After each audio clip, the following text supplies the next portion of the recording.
Realmente, o PCC que eu enfrentei quando estava infiltrado no sistema era completamente diferente, não em relação à maldade, à capacidade de fazer crimes, mas eles se especializaram demais na questão da lavagem de dinheiro, da profissionalização em relação a se tornarem empresários e colocar as mãos dentro de governo. Naquela época eles ainda não tinham conseguido se estabelecer em governos como se estabelecem hoje. Entendeu? Era aquele... Para fazer uma comparação para o pessoal entender o que eu estou querendo dizer, é assim, ó. O crime no Rio de Janeiro é um crime de comunidade. É o cara violento, armado, defendendo o território, com aquela cultura violenta da tatuagem. Você olha pro cara, você fala, sabe aquele negócio? É preconceituoso o que eu vou falar, mas é pra pessoa entender o que eu tô querendo dizer.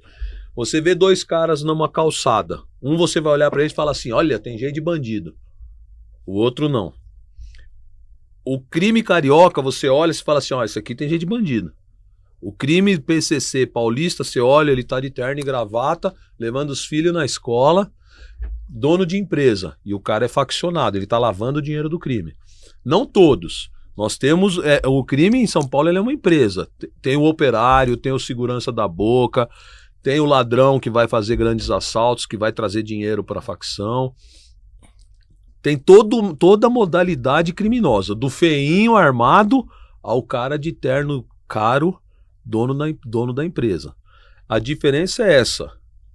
Eu entendo que no estado de São Paulo, o PCC, por estar uma facção hegemônica, sem concorrência, eles conseguiram sair de dentro da comunidade os patrões e estão vivendo no meio de todo mundo como se fossem famílias decentes.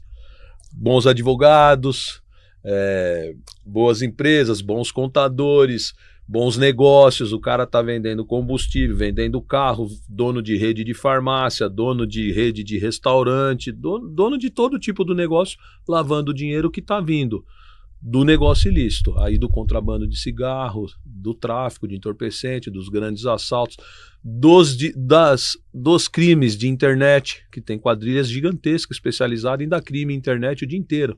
Os estelionatários que antigamente a gente chamava de Raul, né? Lembra do Tampinheiro na Praça da Sé? O Tampinheiro da Praça da Sé? Ele fez faculdade e hoje ele tá na internet, né? Entendeu? Então, o crime realmente ele tá se aperfeiçoando demais. O que você disse às vezes a pessoa não para muito para pensar, mas é real.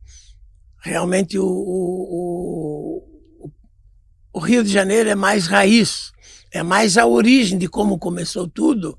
O morro, a necessidade, a pobreza, sabe, a desgraça. A defesa de território, que é o grande problema, né? De território. Mas, no meu entender, ela já começou, quando ele foi para lá e foi facilitado, a política começou a usar ele de cara, que foi na época do Brizola, na época. Bom, vamos lá, porque eu acompanhei, eu tenho já uma certa idade, eu acompanhei. Aí eu vi o crescimento daquilo ali, que foi assim, um negócio gigantesco. Mas isso que você falou, do administrativo em São Paulo, que virou Brasil e que virou mundo, não passa pela impunidade? Não, a impunidade é vamos dizer assim, é o adubo do crime. É o adubo. O crime ele prospera, ele cresce, ele fica gigante, forte pela impunidade. Você não tem ali nada que vai controlando e vai segurando a vontade do criminoso crescer e se expor. Porque é que nem se você me perguntasse assim: você acha que um dia a prostituição vai acabar? Se você me perguntasse, você acha que um dia o tráfico vai acabar? Você acha que um dia o crime vai acabar? Todas essas perguntas, a resposta é clara. Enquanto ainda tiver algum cliente, não vai acabar. São negócios. A única diferença é que são negócios proibidos por lei. Então sempre vai ter demanda e oferta. Lei de mercado. Então nunca vai acabar. O que precisa acontecer é o seguinte: esses negócios que são ilegais, eles normalmente são administrados, operados por pessoas que por saber que estão em condição de ir para a cadeia a qualquer momento, ou ter que enfrentar uma polícia, são pessoas que, primeiro, eles rompem valores morais e passam a correr risco. Rompendo o valor moral e tendo que lidar com o risco, ele se sente uma pessoa corajosa. E toda pessoa corajosa, ela gosta de subjugar o mais fraco. E aí vem a violência. E aí a violência vem em todos os níveis. Vem a violência contra o animal, vem a violência contra a esposa, contra filho, contra vizinho, contra o cara na rua. O problema não é só o crime, porque o crime, o crime basicamente é um negócio. O problema é a violência que ele traz junto, né? Subjugar outras pessoas, não respeitar, não ter empatia, não ter... E toda essa cadeia de violência vai fazendo uma quantidade gigantesca de vítima.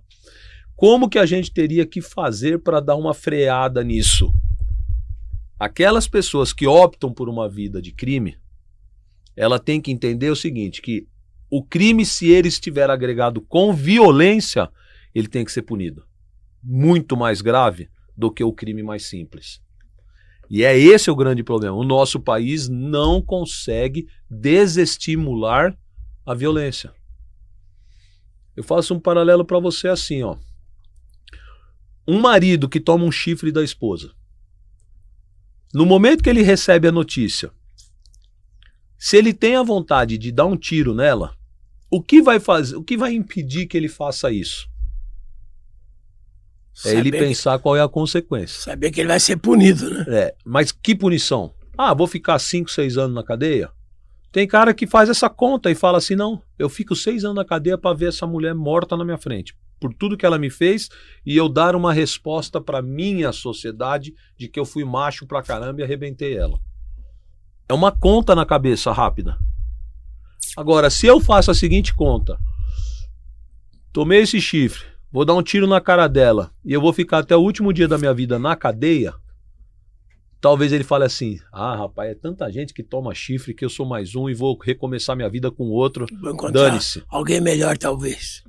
Então, esse jeito muito idiota de eu contar, mas na verdade, assim, os criminosos fazem com tudo.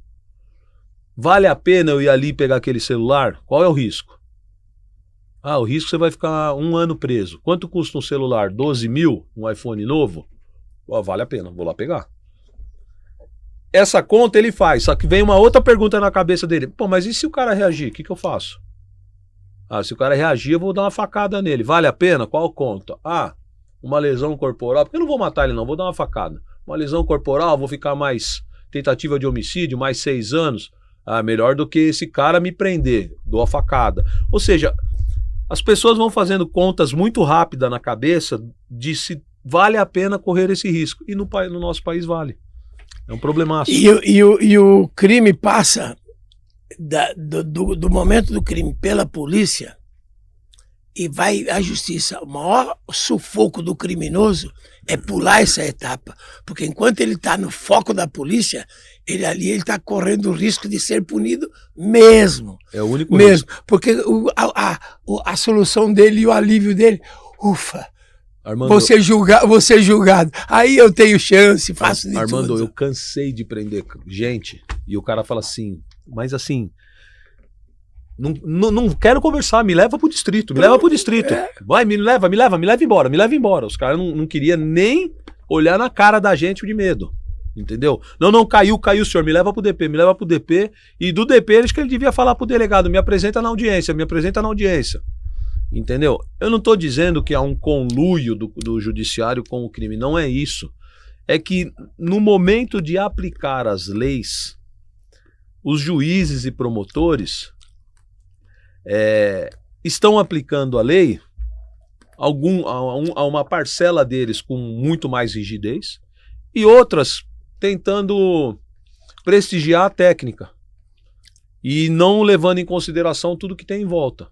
E aí, vários deles dão pena básica, enxergam tudo que puder de atenuante. Existe uma quantidade enorme de juízes, promotores, advogados que entendem que o encarceramento não funciona. E por isso não prestigia o cumprimento da pena. Tem inclusive doutrinadores que escrevem isso, que o encarceramento não funciona. Tá, e qual que é a medida então? Deixa todo mundo solto, arrebentando com todo mundo, fazendo maldade com todo mundo? É um problema grave demais isso daí.